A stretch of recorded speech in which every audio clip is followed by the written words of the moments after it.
invite you to bow your heads with me for prayer. Jesus, as we open your word today, I pray that our hearts will be open to whatever message you have for us, and it will be your words, your message. In Jesus' name, amen.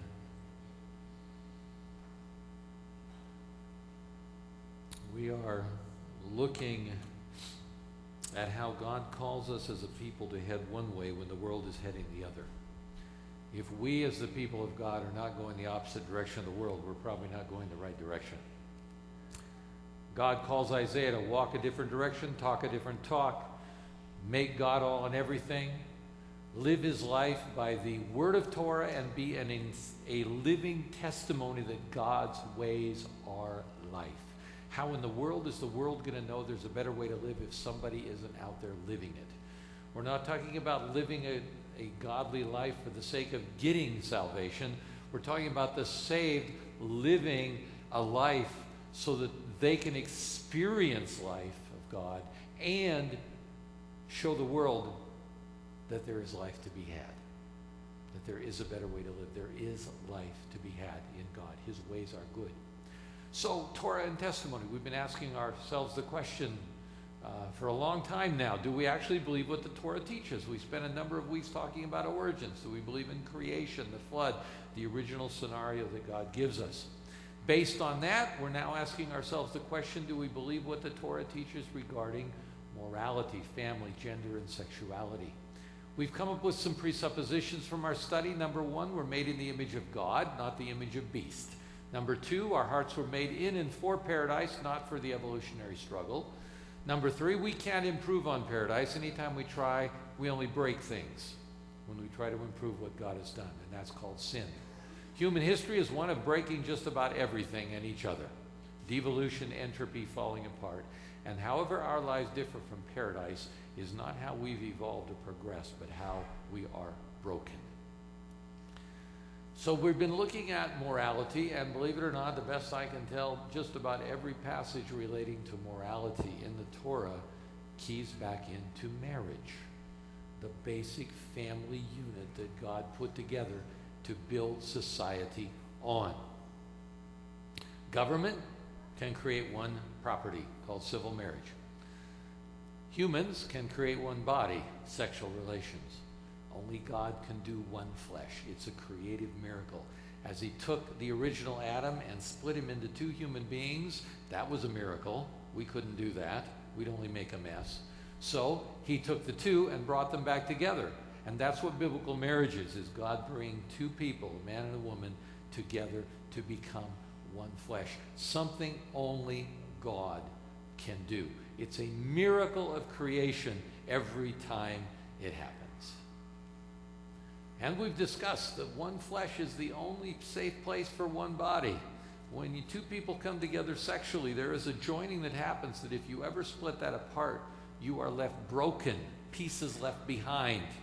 So God says, don't do the physical joining sexually until I've done the one flesh joining so that your joint is solid, so that once you bond together physically, that will never be broken and you will never be broken. It's for our safety. It's not rules to limit us. It's to keep us from breaking each other. We've been looking now at the Torah stories. We're up to the time of Abraham. We're watching social rules and social roles and moral rules fleshed out in real lives. And we're going to use that for the context of understanding the rules later in Torah, in Exodus, Leviticus, Numbers, and Deuteronomy. We're approaching it from a regressive devolutionary worldview, not a progressive evolutionary worldview. Namely, we are looking and we are saying, from a biblical standpoint, they were closer to God back then than we are now. We have not progressed, we have regressed. They are not cavemen, we're the cavemen. We may be technologically ahead, but we're morally way behind. So we're looking back at Torah as good things that can take us closer to life. God says these words are your life. They're not trivial, they're not trite, they're vital. God's laws, we're taking as describing intrinsic reality, not imposed restrictions. God's laws are simply how life works. And so we're looking at Torah from that standpoint. How does life work? And finally, the bottom line is we have a decision to make. Do we believe that living life as God outlines it in His Word will bring us the greatest life? Or do we believe that living life as we feel and perceive it in our own selves will bring us the greatest life? That is the question of the day. Are God's ways life, or are my ways life?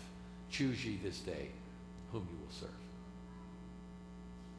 Now, we've spent, before I took 2 weeks off for vacation, we spent 4 weeks talking about Sodom and Gomorrah. It seems that Sodom reached a point of degradation where God finally said, enough is enough. The destroyer must be destroyed. The only thing left of Sodom will be a blight and a pain to the rest of the world. And God incinerated Sodom.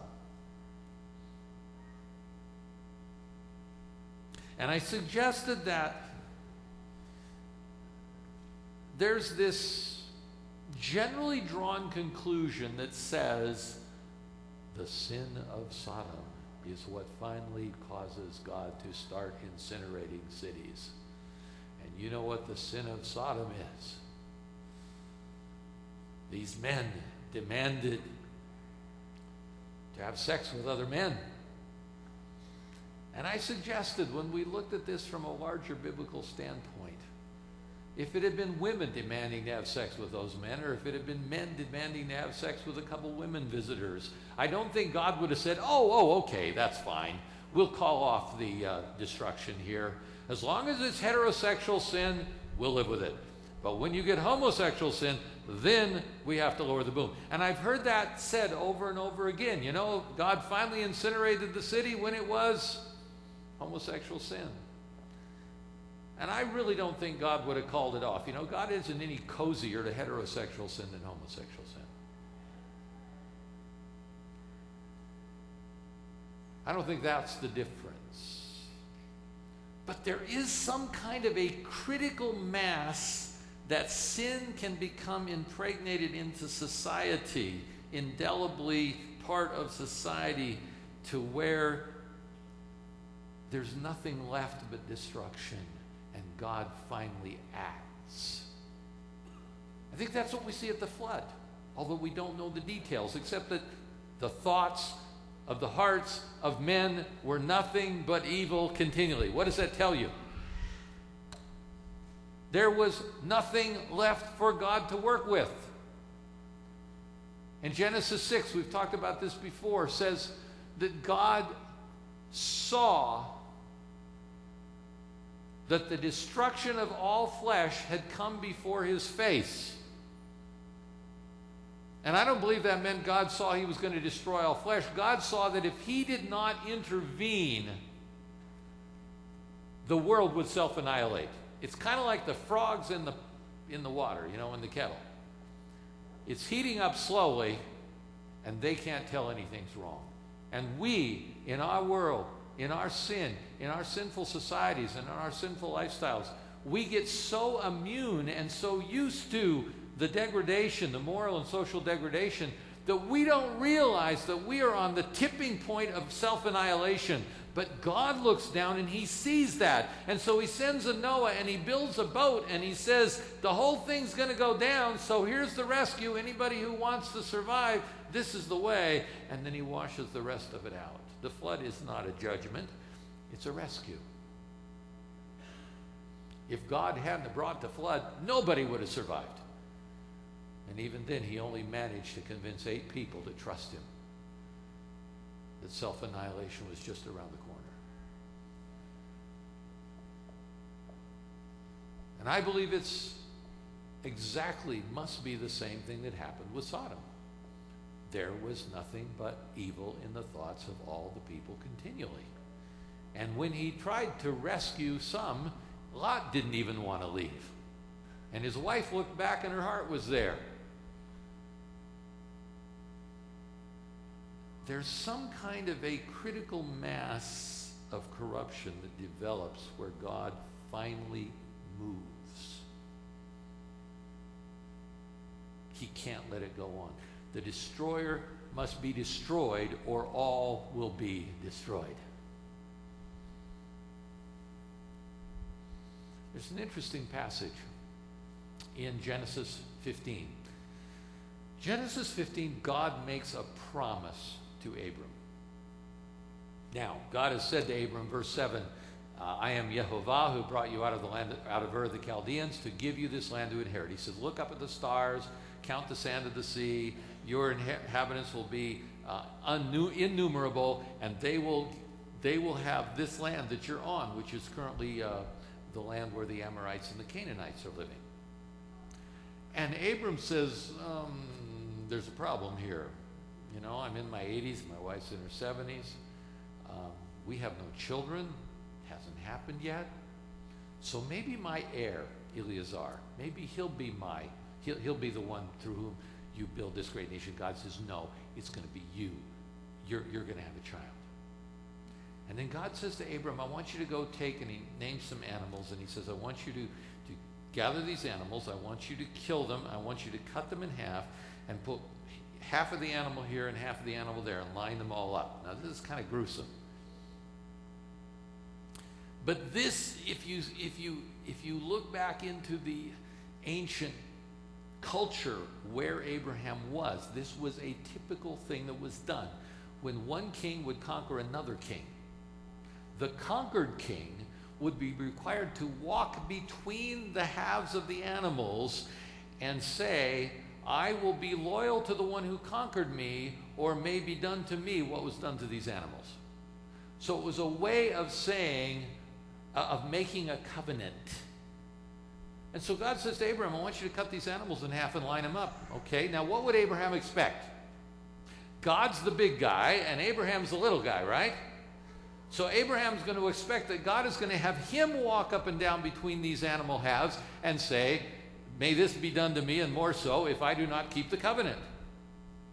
And instead, Abraham watches as God, in the form of a flaming lamp, walks between the halves.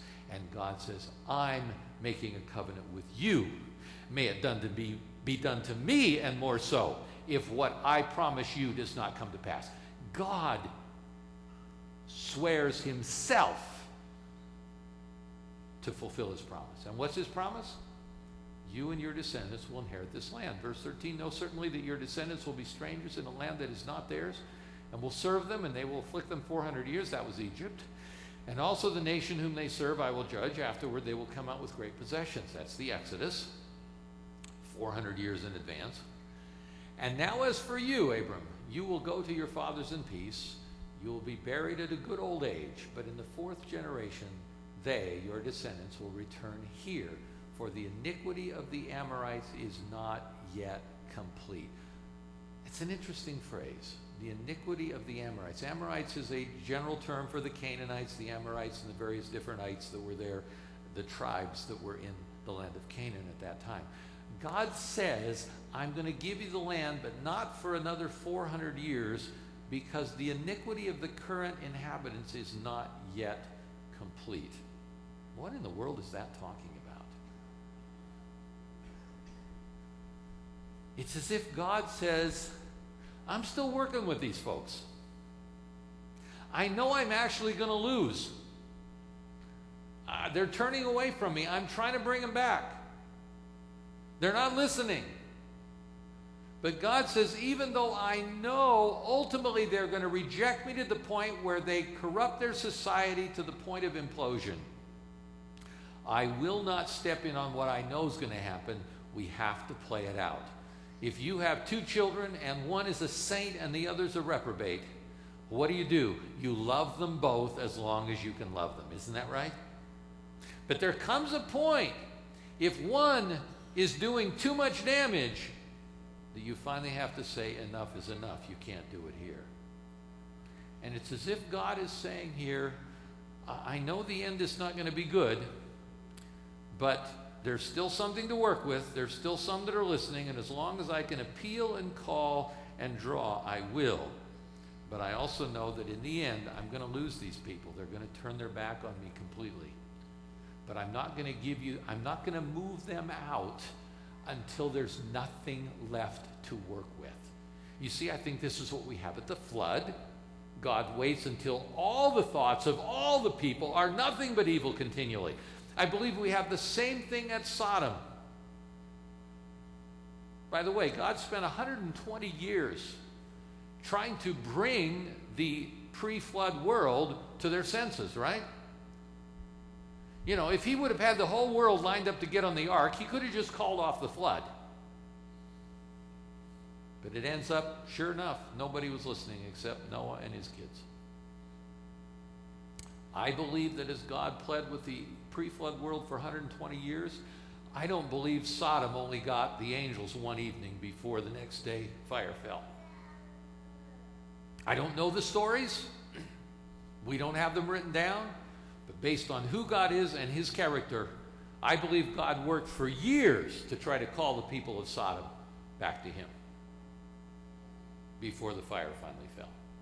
One of the stories could be the fact that he allowed them to be taken captive by those kings from the north, and then Abram comes in and bails them out miraculously with 300 of his own servants, overthrew an army of 5 kings or 4 kings. The only reason Sodom still existed was because God rescued them. But did that change them? No. Their thoughts were nothing but evil continually. And God finally lowers the boom on Sodom. Now he does the same with the Amorites. He works with them for another 400 years. But finally, when there's nothing left to work with, there's nothing but evil continually in all of their hearts, he brings Israel into the land of Canaan, and they are destroyed. And we look at God, and we look at the flood, and we say, that's genocide. We look at God wiping out Sodom and Gomorrah, and we call that genocide. We look at God wiping out the Canaanites 400 years later after this promise, and we say, oh, that's genocide. And we sit in judgment of God as if we knew what was going on. How dare he wipe out whole towns? You know what? He gave us life in the first place. He's the only one with the right to take it back. And who am I to stand in judgment of God, to sit in judgment of God, calling him brutal and unjust when he sees the end from the beginning? This whole attitude towards God is based on an arrogant lack of trust. Do we sit in judgment of God, or do we let God sit in judgment of us? And there indeed is what we saw was the ultimate sin of Sodom. When we looked at Ezekiel and other passages, a high-handed, high-minded, we're going to do it our way no matter what, no respect for the authority of God or for any authority at all. We're simply going to live life our way no matter what kind of carnage it brings. We're going to do our thing. And God finally says, when there's nothing left to work with, it's time to move it aside.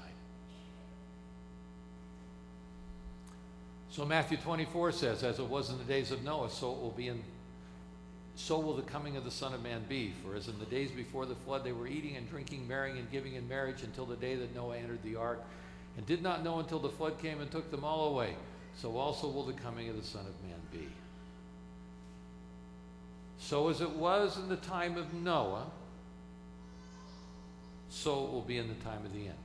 Now, what was wrong with the days of Noah? Verse 38, they were eating and drinking. Oh, what's wrong with that? What's wrong with eating and drinking? You're kind of wondering when I'm going to get done so you can go do some of that, aren't you? Nothing wrong with eating and drinking. They were marrying and giving in marriage. Well, that's better than just taboo with marriage and do whatever we want and destroy the family. I mean, isn't marriage and giving in marriage the right thing to do? You see, that's not the problem. The problem has to be that God could see that society was imploding morally to the point where it was about to self-annihilate, and we are going on as usual, so numb to the corruption around us, so much a part of it, and it's so much a part of us that we're going on with life while God is saying, hey, the bridge is out and you're going 90 miles an hour and you're about to hit the span. Stop. The warning comes, and all we do is everything's fine, and we just take right on into it without giving it any thought at all. We think everything is fine, and we will not listen to the warnings. That seems to be the problem here. It's not the eating and drinking, marrying, giving in marriage. It's living life as usual when you're living in a moment of apocalypse. Now watch what Luke does. As it was in the days of Noah, so also in the days of the Son of Man. They ate, they drank, they married wives, they were given in marriage until the day that Noah entered the ark and the flood came and destroyed them all. Then he says, likewise, or in the same way as it was also in the days of Lot. They ate, they drank, they bought, they sold, they planted, they built. Nothing wrong with any of that. But on the day that Lot went out of Sodom, it rained fire and brimstone from heaven and destroyed them all. So will it be in the day when the Son of Man is revealed. Please notice, society seems to reach a critical tipping point of implosion, but we who are in the middle of that society are so numb to what's going on around us and have such a limited perspective that we're like frogs in the pot and the water is about to boil and we don't realize we're about to die. And God is trying to rescue us and we are just completely immune to it, and there's nothing God can do.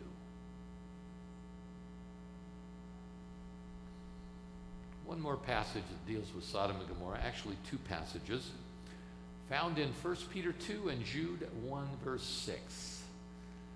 I want you to notice in parallel columns, these are, it's like the same person wrote them. For if God did not spare the angels who sinned, but cast them down to hell, the word is Tartarus, it's the mythical place of evil.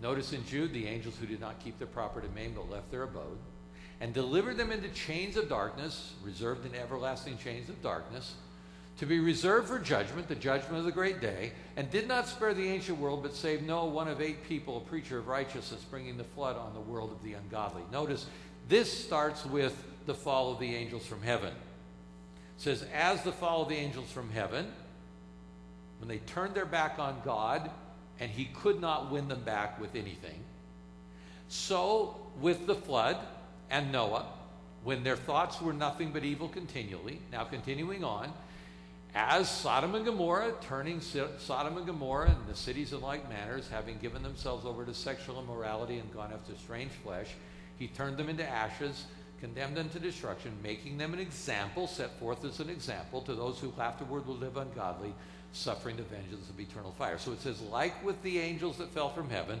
like with the flood, like with Sodom and Gomorrah. And then he talks a little bit more about Lot in Peter. And delivered righteous Lot, who was oppressed by the filthy conduct of the wicked. For that righteous man dwelling among them tormented his righteous soul from day to day by seeing and hearing their lawless deeds. I have a little problem with Peter on that. I'm sure Peter's telling the truth, but you know what I see in Lot is I see a man who was pretty settled in Sodom. In fact, he didn't want to leave. Right? It says, while he lingered, the angel said, you got to go now. He lingered. Well, let me ask you.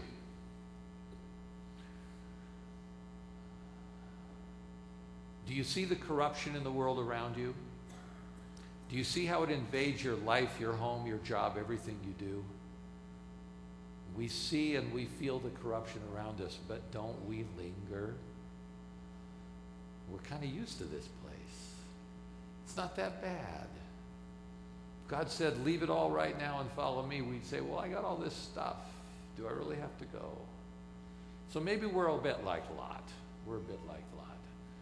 We see something of what's happening around us. We see it's headed for destruction, but we're pretty comfortable here, and we just really hate to leave. Lot was vexed by it. So it gives us the 3 illustrations, the fall of the angels, the flood, and Sodom. And then it says, then the Lord knows how to deliver the godly out of temptation and reserve the unjust under punishment for the day of judgment. God can separate the sheep from the goats. The ones who trust him will make it through in the ark, and the ones that don't will drown. and especially those who walk according to the flesh in the lust of uncleanness, or defilers of the flesh, and despise or reject authority. They're presumptuous, self-willed. They're not afraid to speak evil of dignitaries. Whereas angels and Michael don't even speak evil of Satan when they contend with him. In other words, God's even polite to the devil. So let's boil this passage down. Like the angels who sinned, like the ancient world of the flood, like Sodom and Gomorrah. And now notice what it says. Here is where implosion comes. Having given themselves over to sexual immorality, yes, and having gone after strange flesh. That phrase, strange flesh, really only has a parallel in the story if you allow it to refer to the, as Paul calls in Romans 1, the unnatural of same-sex relations, sexual relations. Men wanting to have sex with men there in Sodom. That seems to be what the strange flesh is talking about. Having given themselves over to sexual immorality, gone after strange flesh. Notice the rest of the list of things. Defiling the flesh, living in the lust of uncleanness, despising or rejecting authority, presumptuous and self-willed, and speaking evil of dignitaries. But let me ask you, if you're trying to help somebody out, you're trying to rescue them from a lethal situation, and they want to continue living in that situation, they despise your authority, your attempt to lift them out of it. They're presumptuous and self-willed, and all they do is talk bad about the ones that are trying to rescue them. What hope is there? Just as we saw in the book of Ezekiel, you'll have to go back a couple weeks to and look at that online. Just as we saw in the book of Ezekiel, yes, sexual sin is a deep part of the degradation of society. But that's not what brings the end. What brings the end is when the thoughts of the heart are evil continually. There is nothing left responding to the authority or the appeal of God. We are presumptuous and self-willed. Leave us alone. We're fine. And there comes a point where society reaches a point of no return. Because when we will not listen to anyone, we are left to our own self-destruction.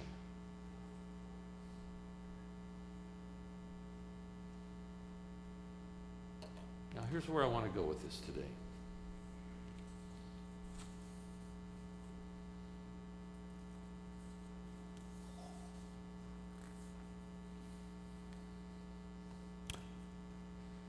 Are all sins the same? The answer is yes, and the answer is no.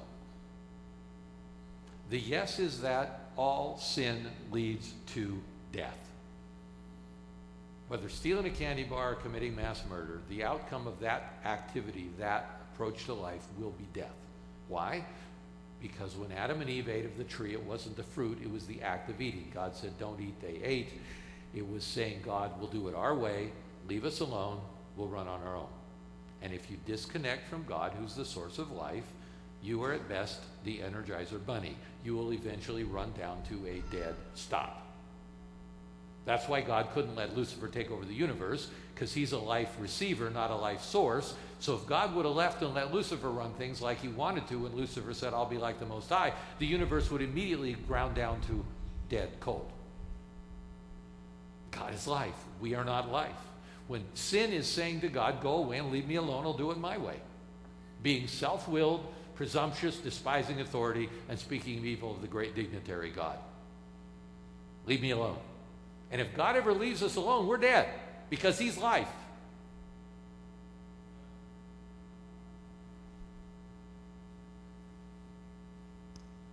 So in a way, all sin is the same. All sin results in, eventually, death, because you're separating from life. But on a temporal, earthly level, are all sins the same? In our society, when we give penalties for crimes, for transgressions of the law, do we give the same penalty for everything? Steal a candy bar, death. You know? Commit mass murder, death.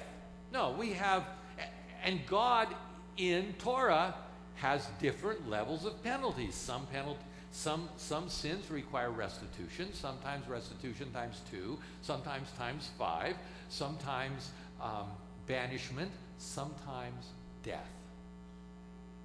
So if we look at sin as God defines it in Torah, we should be able to have some kind of an idea of how serious God believes that sin will impact, harm, and damage people and society. Here's the problem. Some of our favorite sins,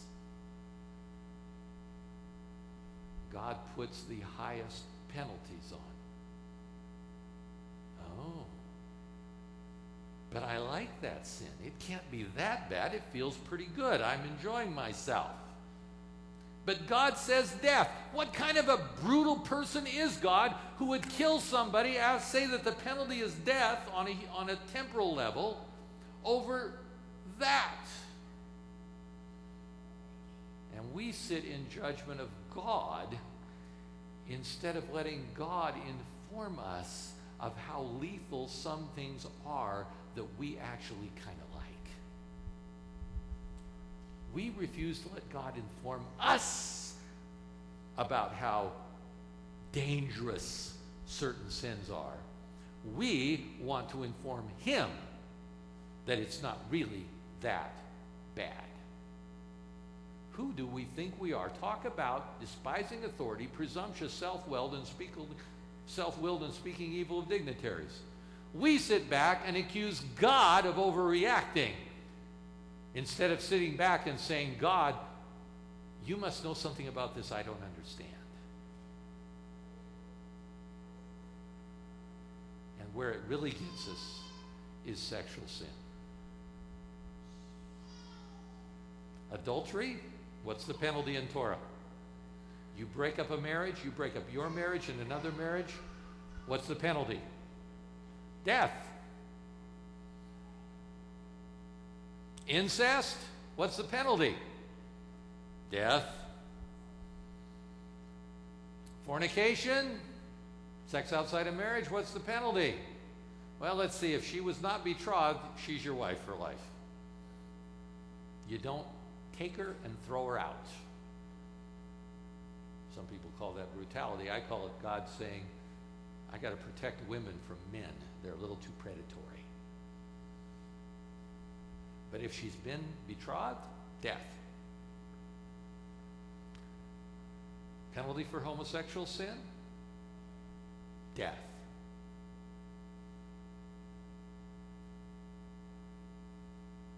And we say God is a brute. We're just having fun. We're just expressing ourselves. We're just doing what we feel. How can it be so bad when it feels so good? Despising authority, presumptuous, self-willed, and speaking evil of dignitaries. Not much anybody can do for you when that's your attitude. And instead of saying, God, help us understand why these moral sins, why you take them so seriously as to put these huge penalties to try to deter us from doing it. And remember, penalties, earthly penalties, have nothing to do with forgiveness and eternal life. They have only to do with deterring you from hurting somebody else. No matter what your sin is, eternal life is in trouble unless you have the grace of Jesus Christ. Amen? So whether you commit a sin and get executed for it or not, it's the grace of Jesus Christ that matters eternally. These temporal sins are to tell us how damaging these things are to our current society. And it seems that when a society reaches a tipping point, there's no redemption for it. Flood, Sodom, Amorites, so in the end of time.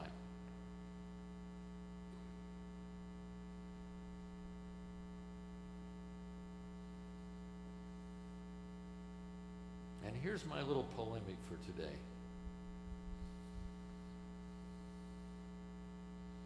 Before I get there, one more thing. You know those passages? There's one in Exodus, one in Leviticus, one in Deuteronomy. Each talk about eye for an eye, tooth for a tooth, hand for a hand, foot for a foot. And in Matthew 5, 6, 7, in the Sermon on the Mount, Jesus said, you know, you've been told eye for an eye, tooth for a tooth, but I say.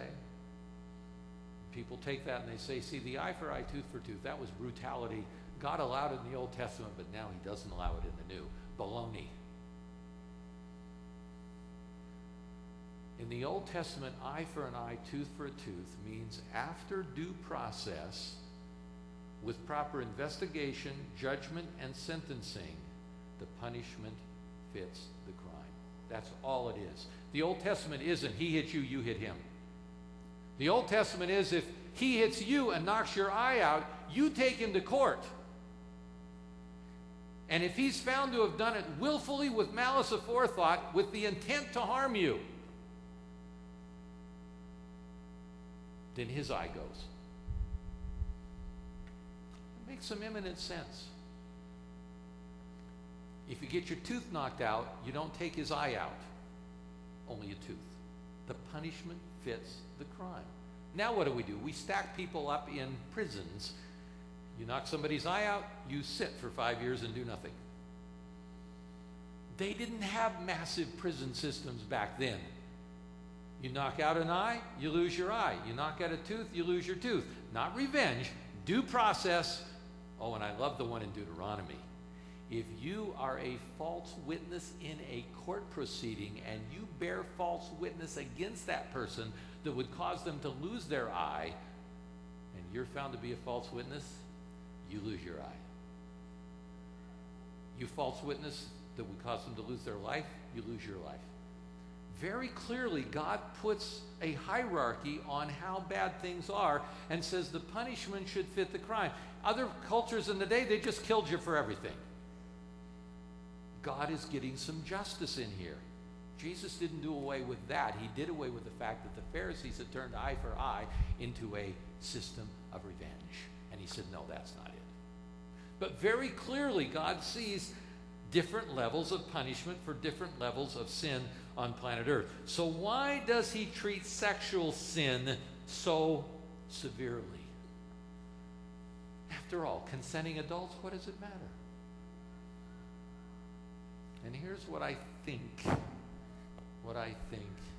has started to come through. Let me read you something. A guy named Frank Turek. I don't have a clue who Frank Turek is, but I read this and said this is interesting. He's writing concerning same-sex marriage. He says this is not really same-sex marriage, it's genderless marriage. People don't understand where same-sex marriage is put into place. There are not two kinds of marriage. There's not traditional or natural marriage and same-sex marriage. Marriage as an institution has become genderless. You go to apply for a marriage license, and it's no longer husband and wife, it's partner A and partner B. So marriage as an institution basically divorces itself from children. It says that marriage is put into place by the government to recognize sexual relationships. Newsflash!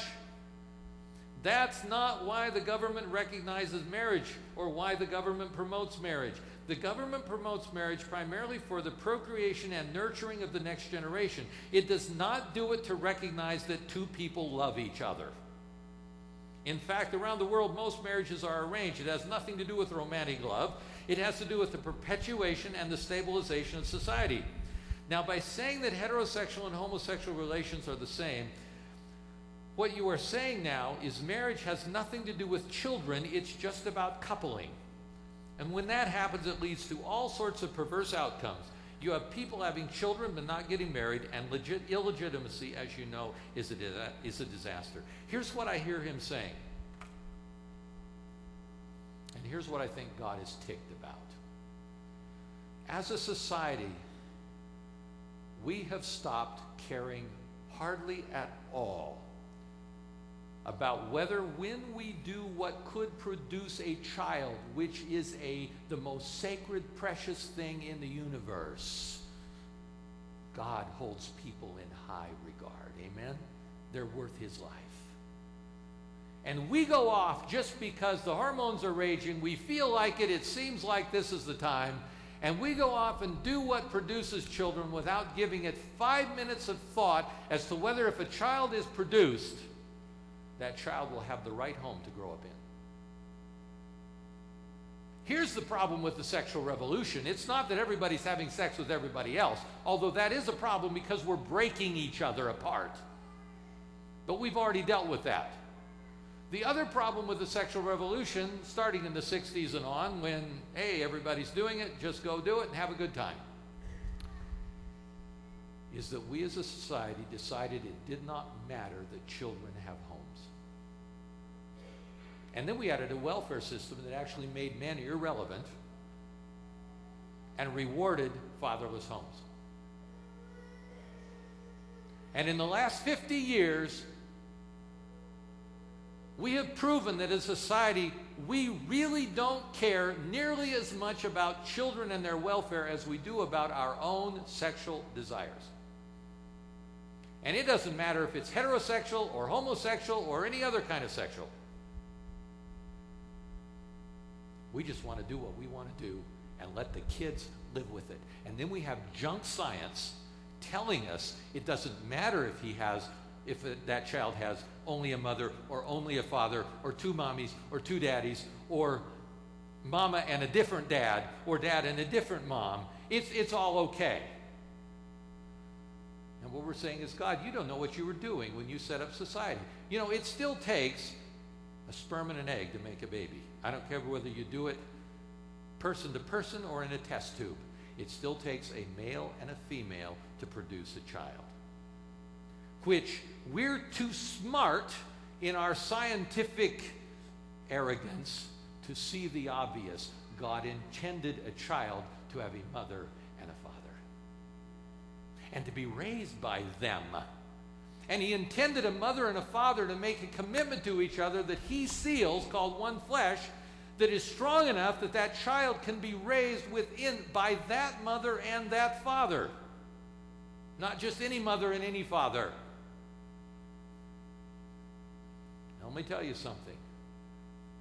When a child is raised in any other setting than the one God initially intended, that child is disadvantaged. Now, I know I have single parents out here, and I understand. God is not mad at you. But you know it's not ideal for your child to be in a single home. You know it's not ideal for your child to be in a blended home. We all know the best is what God planned. And shouldn't we be trying to give our children the best? And we have a society that is now defending that is no longer necessary, and the new normal is destroying the next generation. And that's what God's mad at. Because God is angry when we're hurting and abusing his children. The thing I find so amazing, and there's this seminar tomorrow about how to avoid child abuse and predators and all of that. You know what that is? That is the mouse in the corner that we're freaked out at while we're totally ignoring the elephant in the room. And the elephant in the room is that we have abandoned the idea that children deserve a mom and a dad who love each other.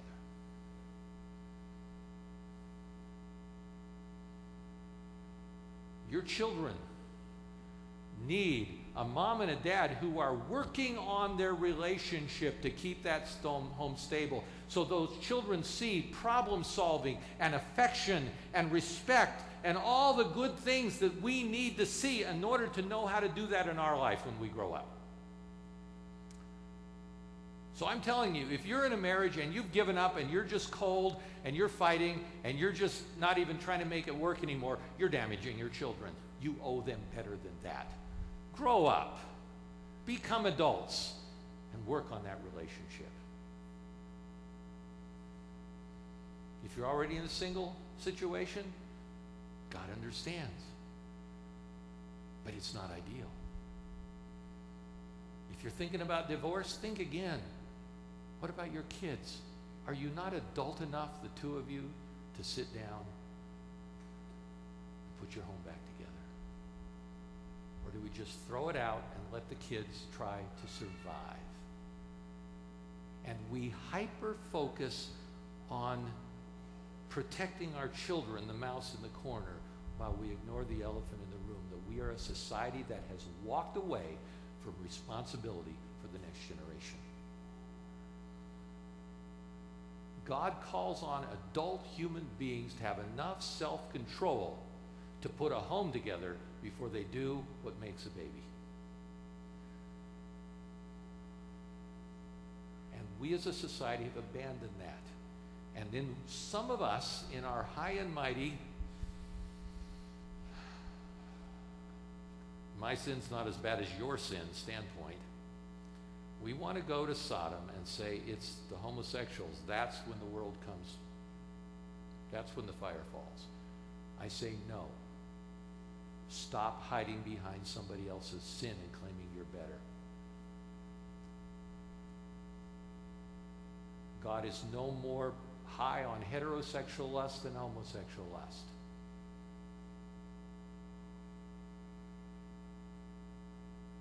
And I think God calls on us, his people, to do something very specific. I believe we live in a time when our society is on its last generation.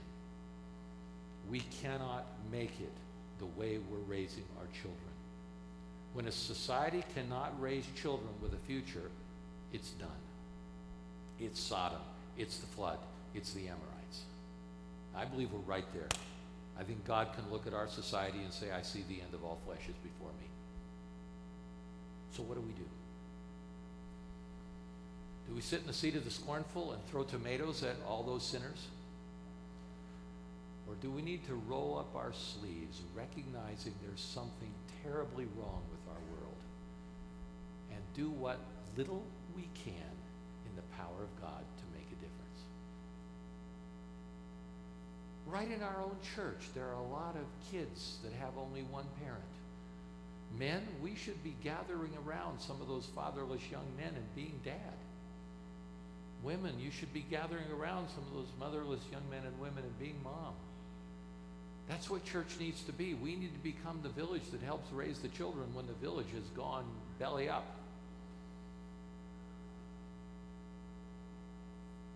So in a way, we need to talk about these things. We need to recognize these things, or we're the frogs in the kettle and we're all going to die and not even know what hit us. But once we talk about them, once we recognize them, we need to decide, what are we going to do about them? Are there fatherless kids or motherless kids on your block? Are you trying to touch their lives? Or are we too busy being holy to really make a difference? Now I'll tell you, I don't think we can stop it. But just as God says the iniquity of the Amorites is not yet full, so I'm not done with them. Even if we know, based on the prophecies, this world is going to implode, we are to be God's hands and feet, Jesus' hands and feet in our world today, to do all we can, to do the good that we can, to solve the problems that are there, that society has accepted as normal, and say, no, this is not normal. Let me step in and try to give some normalcy to some children's lives, to some people's lives. Even though we know the end is coming, we are not free to walk away and say, die in your own sins.